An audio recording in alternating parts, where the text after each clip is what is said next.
Hello and welcome to my podcast. Do me a favor, subscribe to the John Keim Report wherever you get your podcasts.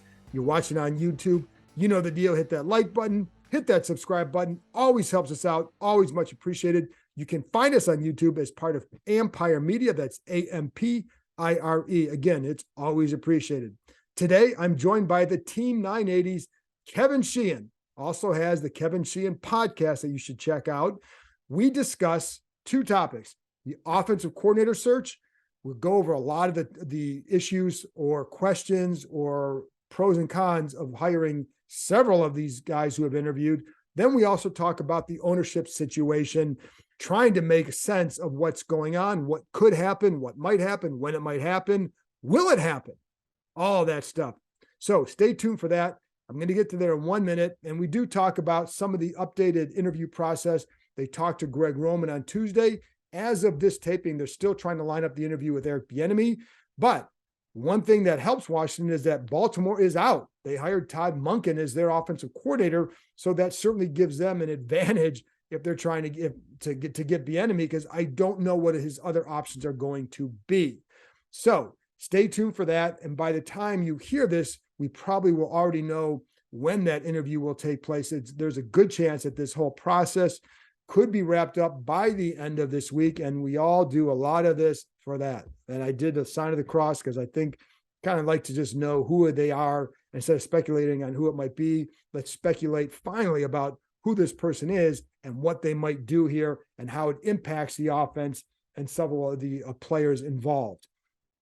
As far as, and like I said, with Bieniemy, we get into Bieniemy, and one thing I will stress on that, like I do think he's a very good candidate, and I think I'm intrigued by him, just like I'm intrigued by Sam Howell. I think there's more mystery to what Bieniemy could do because he doesn't have the same track record as some of these other guys. And so I think that can be very good. And I think it's intriguing. It could also be like, hey, we don't know what he's going to do. And you got 1 year to really prove yourself. So, that could be a tough situation for him, for the team, but the ceiling could be higher. Just don't know. I do know, and we talk about this in there, that he has a reputation of being very hard on his players. That's fine. I think if you have guys, not just about who can take it, I will say, I think two things. One, I think you could use some of that oomph in the offensive room, on the offensive side of the ball, and just some more energy, not just from the yelling and all that, but from the faith in the game plan. That creates its own energy. When you believe in what this guy's putting in, you practice and play it a little bit differently. So I think that if he can bring that, that'd be great for them. And I think, but the other part is, I don't think this is necessarily a group that needs to have a kick in the fanny, so to speak.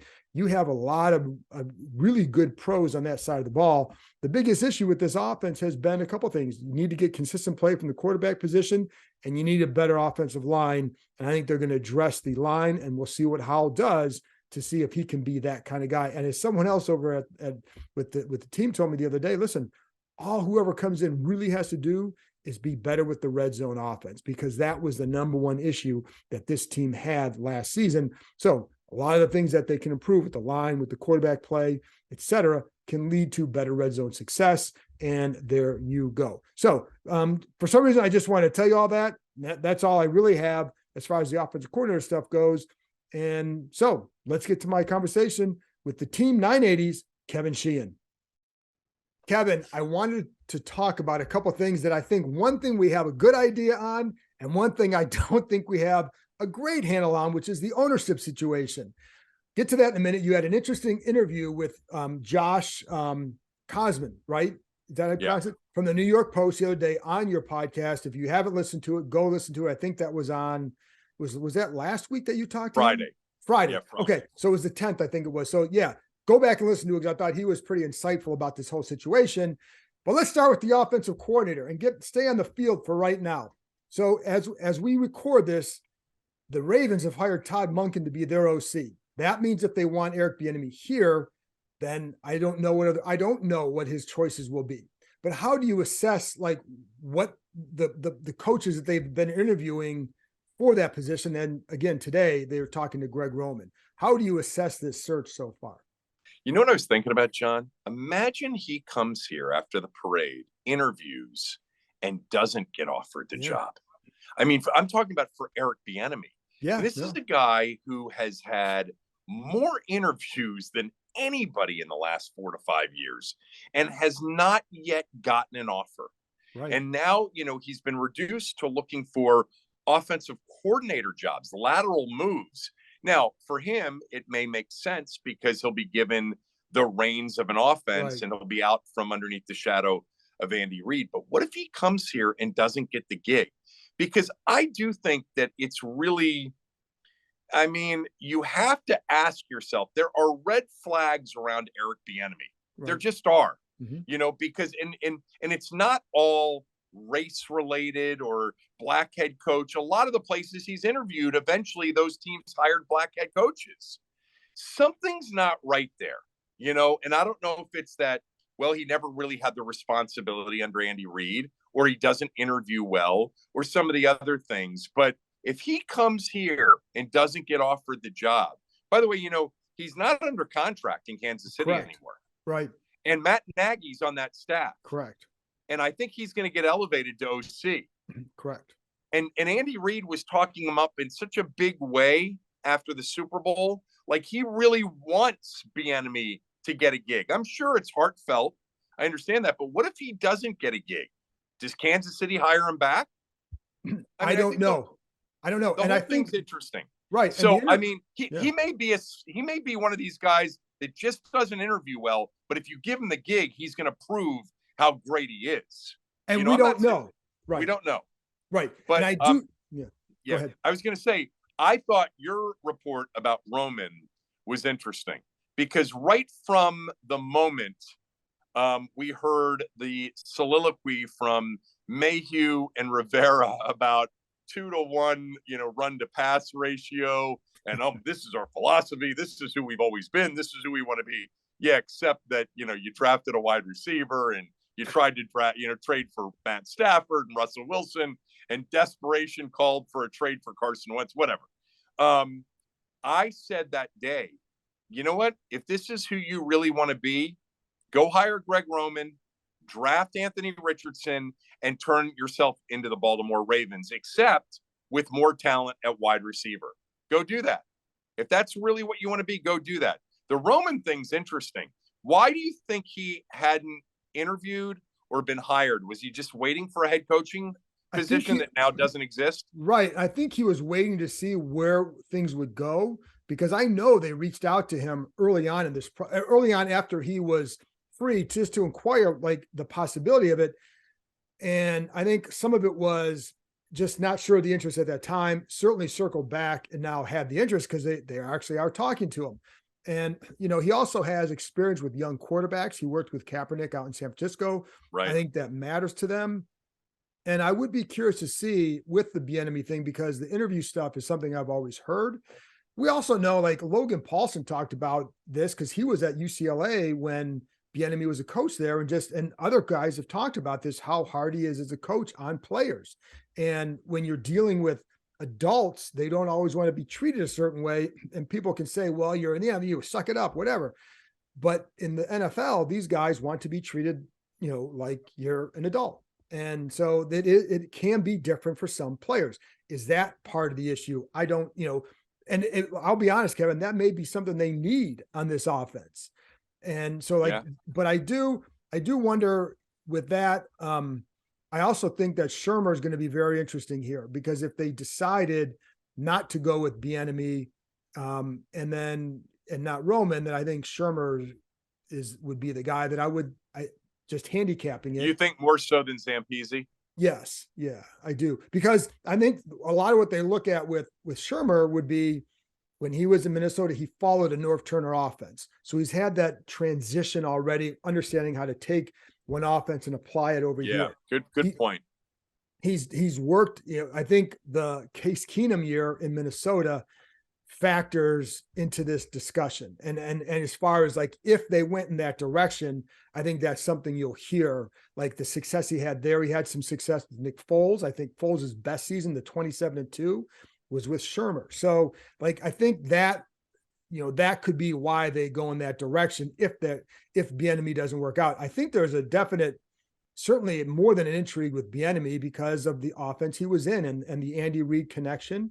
But it's interesting because Harbaugh has that same connection with Andy Reid, and they decided to go with Monken.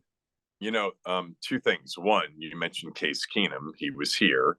Yeah. I know he wasn't necessarily the favorite for all of you on the beat. No. I don't know if I'm talking out of school, No. but he played for Yeah. Pat Shurmur in Minnesota, and he's a free agent, and they want, a veteran quarterback potentially at $3 million a year or whatever at a low price tag to come in here and be the mentor for Sam Howell, or potentially start if Sam Howell can't do it.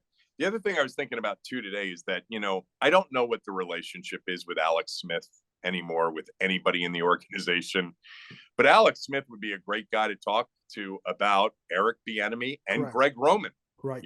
He played for Roman in San Francisco. He played for Bieniemy in Kansas City.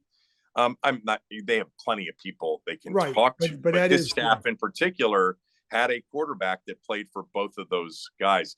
That's interesting about Shurmur. I mean, I figured it's Shurmur or Zampese, but I just, I had Phil Longo, the offensive coordinator at Carolina, who coached Sam Howell. Right. And Longo really likes Zampese and said that the relationship that Sam had with Zampese, he implied that that's a very comfortable situation for Sam. I think that, and I think one thing that I know they really would like is to ease the transition to something else for Howell. So if that includes, I don't think it doesn't necessarily include just keeping the same offense just to do that, but I think they want to keep some level of consistency with him. And it would be Zampese, certainly would be a guy that would factor into that. And I think, again, this is just a think and trying to analyze and all that, but I do think Shurmur would be a guy because he's had, again, multiple, he's had success with different kind of quarterbacks, different levels of quarterbacks. He's worked with young quarterbacks. And, but it's funny though, Kevin, because when I talk to people around, other people outside of here, it's kind of like, I mean, it's, but like with Bieniemy, with Bieniemy, you don't know, like one of the things there, Andy Reid is so detailed with everything. Now, my understanding is Bieniemy had a big say in the game planning. He does have the title. So he does have a big say in all that. How much of what happened in Sunday's game was an impact on his, but how much is being in the room with a coach like that and seeing the details like that? How much does it rub off on somebody else? That's the stuff. I think also one of the interesting things, because we're, having all these conversations in the midst of, a potential sale. And so there's a big, question mark about this franchise right now. If I'm a, prospect as an offensive coordinator, I'm interviewing them as much as they're interviewing me. Yes. I mean, I got to know that Ron is going to be here, not just in 2020. I'm not just beyond 2023, hopefully, but in 2023. I think the odds are long that he would get fired at the end of March if new ownership comes in, but it's not completely off the table that they could come in end of March and clean house. That's still a possibility. We know this. Some of these guys were talking to Sean Payton. Right. And it wouldn't have happened until the end of March. So they were thinking about cleaning house at the end of March to begin with. I don't know who else is out there at this point. I mean, it's not, if you don't have any other places that are more stable and you're looking for a 1 year prove it with Hal, and then all of a sudden Bieniemy becomes a legitimate head coaching candidate because in 1 year he turned Sam Howell into a really good looking quarterback and a good offensive team. But really the interviewing is going to be mutual. It's going to go both ways. It has to in this process. Now, having said that, like a lot of these guys, what are their alternatives? What are their options? Of course. So, and I think, I do think that you also know how coaches always think that they're the solution to whatever the situation is. I've learned that over the years. They always think, well, I can get this. But if you're Bieniemy, you can come here and you say, listen, you really can only look better coming here for him. If the offense struggles, like, well, what do you expect? It was, 5th round quarterback. It was there's no offensive line. It was coaches last year. If it works, you will look really good. And I do think like the other key is, I think it's hard not to like their skill talent. And it's also, it'll depend on how much he likes Sam Howell. And I don't know, you hear things, how much he Right. likes it, but I don't know what he really thinks of him. But I think some of that will depend. And I know how much they like Sam Howell. So, and what they think they can do, but I think if he have an option, I think the ownership is an absolute factor. But if you're Shermer, who you want to just get back in, if you're Bieniemy and like, you don't know if you're going to be back in Kansas City, because like you said, contract is up. And this is a chance to put your full imprint onto a situation. But how would the fans of this team feel if it's true? We're obviously guessing here that Bieniemy only has Washington as an option. We don't know. I mean, but imagine the only option. It's possible the only option he has is Washington, because Kansas City might want him back and take him back, but not as an OC.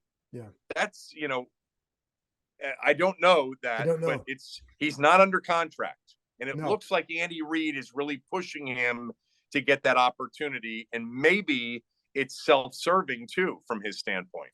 Possibly, and I don't know, and I do know that with Bieniemy, again, the connection there, but also the hard coaching style. I don't think it's such a bad thing to have here for a few years. I don't know how much guys would put up with it after a while. They didn't love it with Sam Mills on defense. Yeah, well, there were other issues with him too. I know. That was also some taking accountability and things like that. But yeah, that was so that, but I wonder that with him, and we don't know, like Bieniemy could be a really, really good offense coordinator. Yeah, I don't know. Be. And I think that's part of the appeal for the fan base, as opposed to a Shermer or someone else where there's a track record. Like Zampese had that role for 2 years in Cincinnati, but was fired 2 games into his second year. Roman was fired in Buffalo by Rex Ryan, but he had success here and here. But then he's criticized in Baltimore because did the pass game not develop because of his scheme, or did he feel limited by other, but whether he felt limited by Lamar or the lack of receiver talent, what was it? So there's like some of the other ones have more knowns to them than Bieniemy does. Right. So, and but do you care like what style they go to? Do you care like, how would you view this job? Take away the ownership. How would you, looking at this offense, how would you view this job?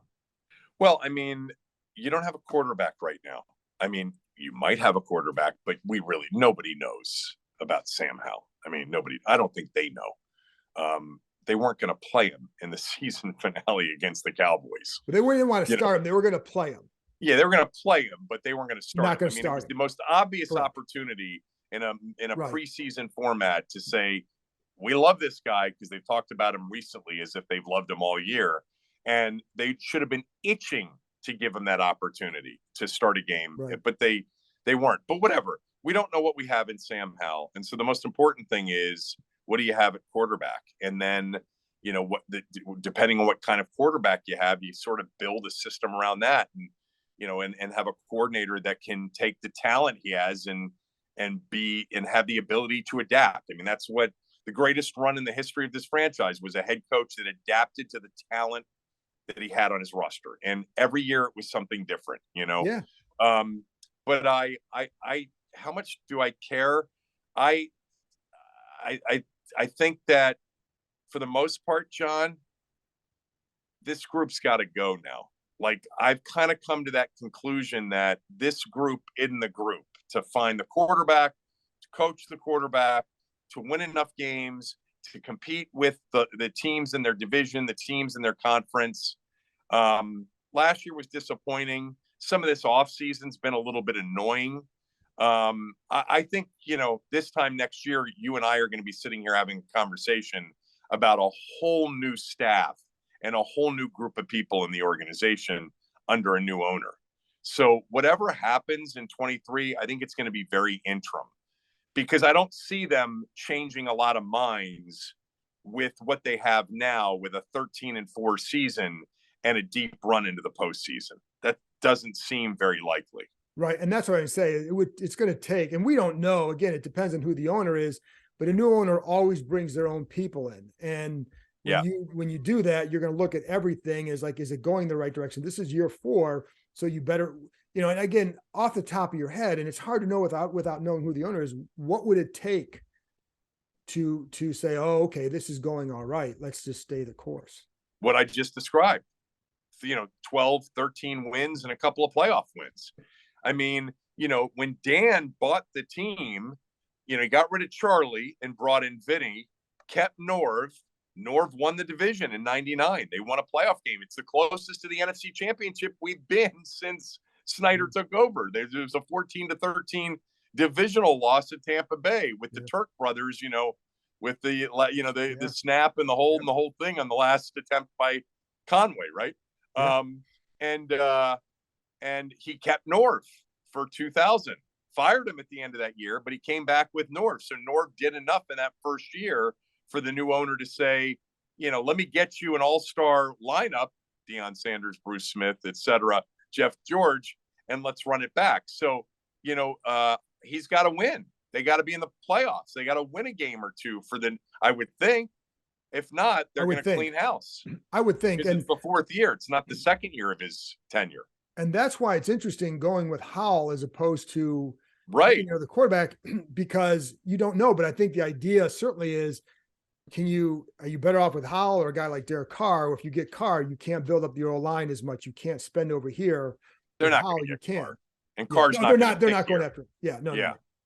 There's no chance. Carr's going to have his choice. Right. And my only point is going for a level like that, like they did last year, which they're not going to do this year. But it is possible, right, John, that it ends up being a Jacoby Brissett or an Andy Dalton or Case Keenum or Teddy Bridgewater, and that quarterback is just better and ready to actually lead an NFL offense at a higher level than what we've seen around here for a few years. And with that defense and building up maybe the offensive line, and with a big-time running back in his second year and another one in his fourth year at this point with the young receivers, that they could go out in that division, tough division, win 9 games and be a wild card team.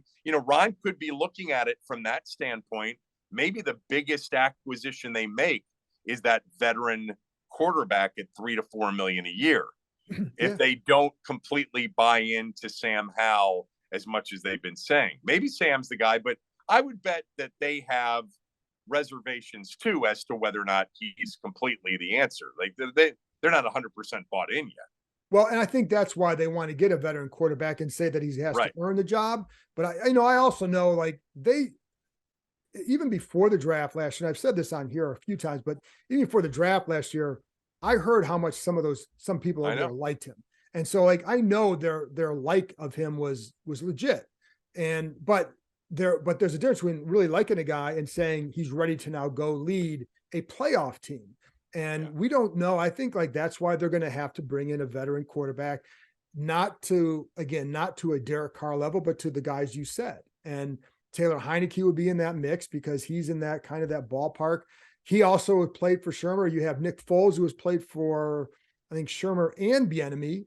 Now he's not a free agent though. He's still with the Colts. But if he somehow becomes free, I don't know, then you'd look at a guy like that too, just because the experience in the offense. But I don't know. There's ways to go. The first thing it's also just this group, right? In terms of just, okay, great. They like them. What does that mean? I mean, they liked Carson Wentz. They liked Kyle Allen. They liked, or thought they were good enough in year one not to consider Tua or Herbert seriously. Now, Ron told me on the air, actually, I'm pretty sure he told me on the air, that Tua was off their board because of the hip injury, but that they didn't really love Herbert. They like Chase Young a lot more.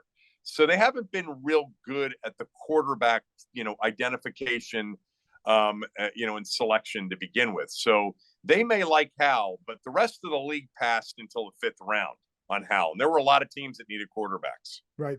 And I did talk to some teams because I asked some people about him, and the other teams, there are some that liked him, but maybe in that, they felt like he was really good value in the 5th.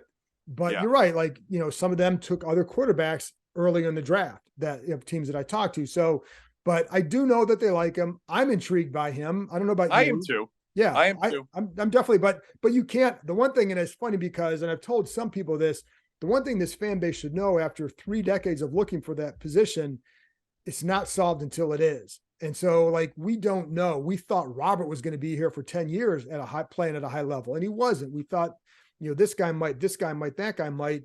And so I think it's like, you can be intrigued by him, but I don't know where it's going to go, but I do like what he offers, and then we'll go from there. So that's about the best thing. They did have, and your listeners and my listeners hate when I bring this up. They did have one guy that could have been here for 10 years. But they screwed that one up. Yeah. And that of course was a different regime, and they messed it up from, the first offer, but yeah, that's a whole nother, that'd be a whole nother 30 or 40 minutes. I you're right. They need to just keep swinging. Sam Howell was a swing 5th round. I personally would continue to be aggressive at the very least in the draft, because I don't think they're going to go after Derek Carr or Rodgers if he's available. I don't think they have the ability to do that right now with the ownership, thing going on. But if they like a quarterback in the draft, they should absolutely draft one, even at 16. If they like one, if they love Anthony Richardson and he's sitting there at 13 and they're afraid somebody's going to pick him, they should consider trading up. They should have a few years ago, I know they thought about a potential trade up for somebody, maybe Justin Fields. They should have done it. They need to keep until they get one. They have to keep trying and trying big. It's the one area in which I would not criticize them. They haven't picked correctly, but they wanted Matt Stafford and made a serious offer to Detroit for Matt Stafford. They made a serious offer to Seattle for Russell Wilson. It would have backfired perhaps, as it did in Denver, who knows. But I certainly give them kudos for swinging big the last 2 off seasons for a position that they desperately have needed, an answer to, and they haven't had since 2017. Right. And they also inquired about, basically, they even called about Andrew Luck, for God's sake, last year. So they called about Kirk Cousins. They called about Kyler Murray, all those guys, anybody who they thought might be free or somehow come free, they called on. So they were very aggressive. And that's why, like, this year it's the opposite, but it's like, hey, build up around there, which is, I'm fine with that, and we'll see. And like I said, I do like Howell, and I'm intrigued by where he can go. I think the question is when does he get there? And then you might be pairing a new coordinator with a new quarterback, with the second year quarterback. Right. There's a natural transition for both. And so and it's okay if that works out, but there's a natural transition. So we'll see. But speaking of owners, because I did want to have you on to talk a little bit about that, because you had Josh on the other day, and I'm curious, it was an interesting conversation. I'm curious what you came away in terms of how you're thinking about this after that conversation. Well, number one, I guess at the end of all of this, we'll find out who really had great sources and great information, even though, to be fair, and this, it's not always fair to do that, because at the time they may have been right, when they reported something, and then things changed. I think what he provided was some new information. Number one is that the sales price is much lower than everybody's been talking about. Number two is there's a very short list of actual real bidders now. Right. Now, Bezos is hanging out there, but it's Josh Harris, the guy that owns the 76ers, owns the Devils, Apollo Management, local guy from Chevy Chase, went to the field school, on Foxhall Road or wherever that is. And he has a serious interest. Now, does he have the liquidity? No, but he's got assets like the 76ers. He paid $280 million for the Sixers in 2011, and the Suns just sold for $4 billion. So he could potentially become very liquid and have the ability to do it. So the dwindling list of bidders, the reasons that it dwindled, I thought were interesting. They looked at the prospectus and essentially said, no, you're not worth that, because I've got to then I got to invest in a stadium, billions of dollars. I have a team that's lost 2/3 of its fan base. I'm basically not acquiring the Redskins. I'm acquiring something that looks more like a startup, like an expansion team. That's the difference between Denver and Washington. This market's more lucrative and has a much higher upside because of its wealth and the demographics and the federal government. But Denver had a stadium and they have a fan base.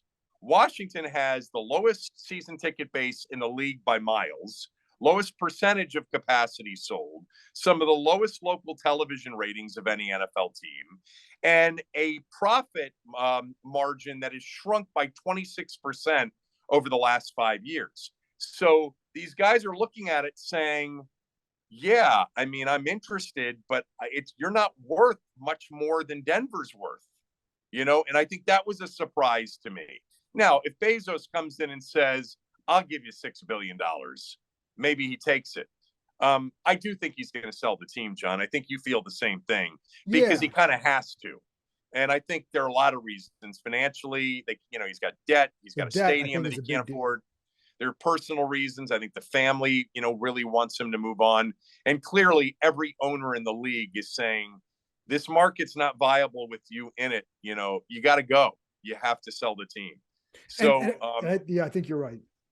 But I think what I learned was price much lower than people thought, dwindling list of bidders because of all of the things that I just mentioned.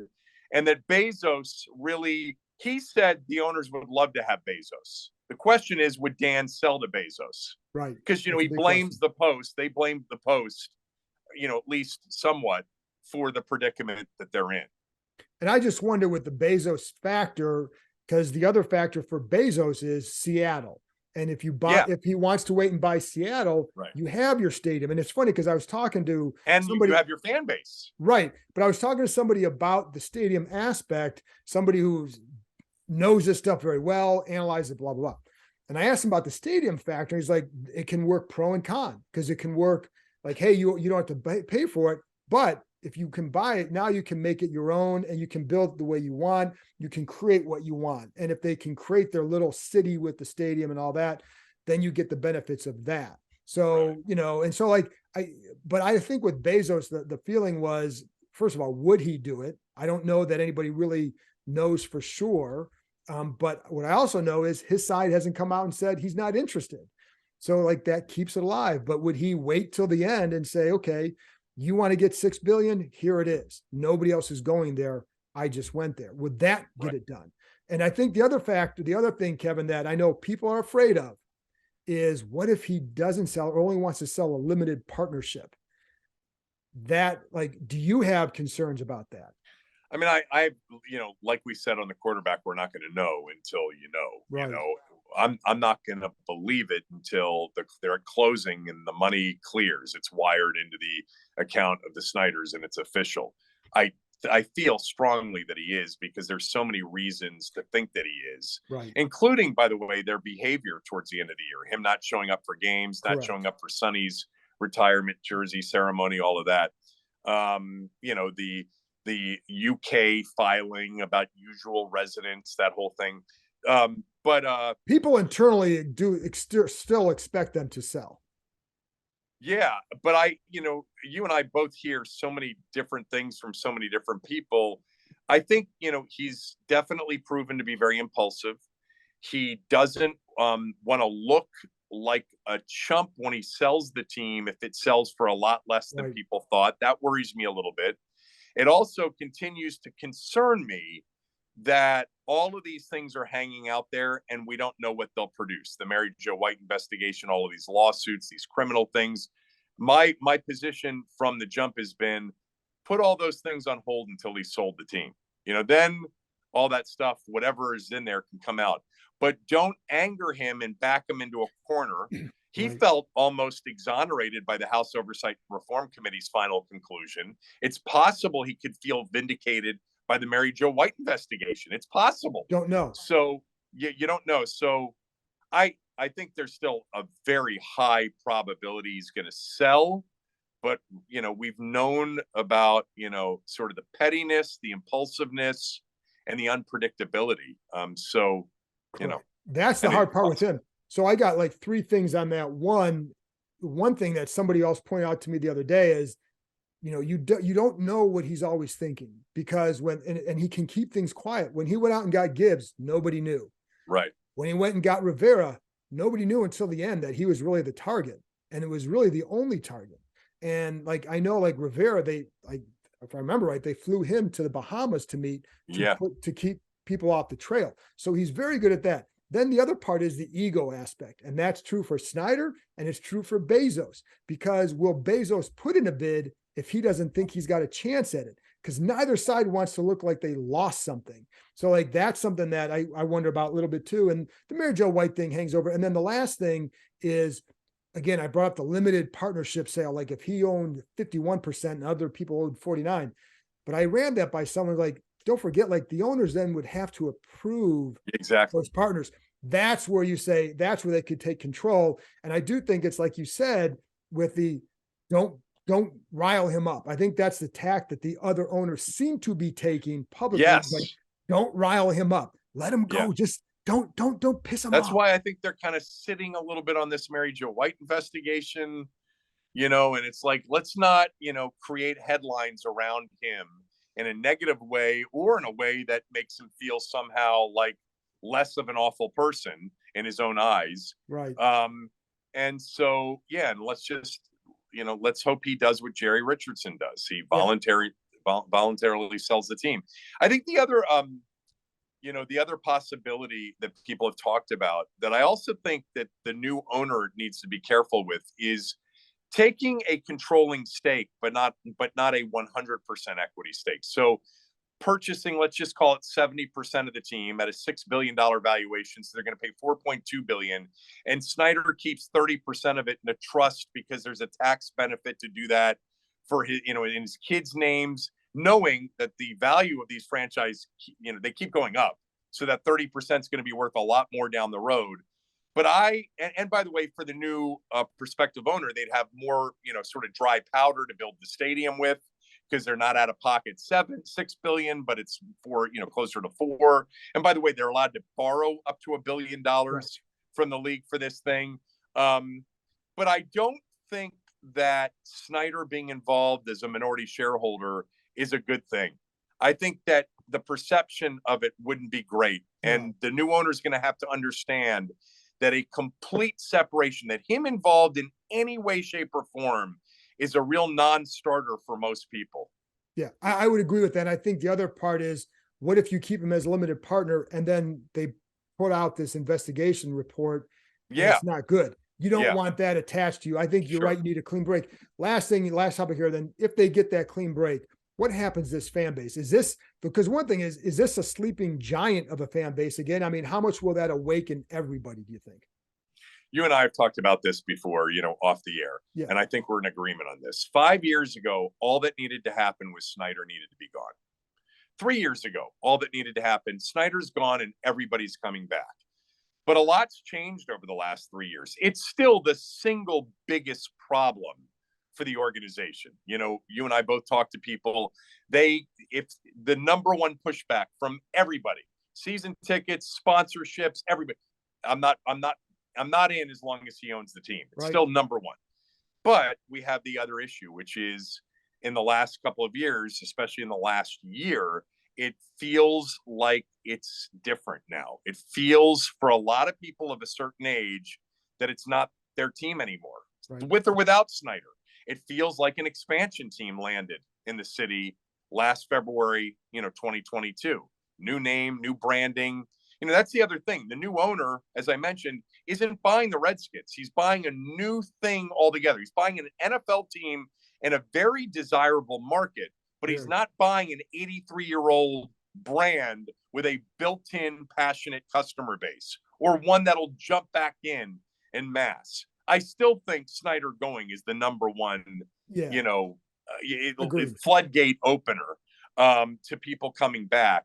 But there are some people I know that have moved on for good, and I think, it's the name, it's the wearing down after all these years of being less interested because of the losing and because of the embarrassment. But you don't have a chance with him here. You've got a much better chance with him without him here.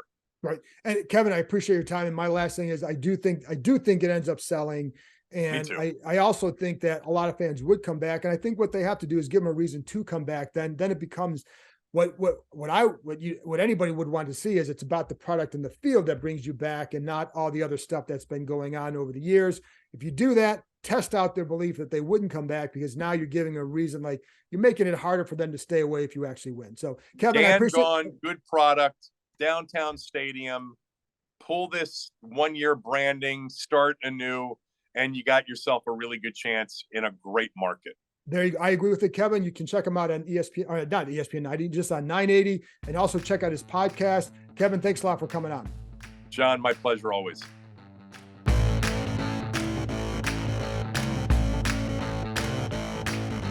That's it for this episode. Thanks to Kevin for joining me, and thank you, as always, for listening. I'll be back on Thursday night, Friday with another podcast, hopefully talking about the end of this offensive coordinator search. If not, we'll be talking about something else. Thanks for listening, and I'll talk to you next time.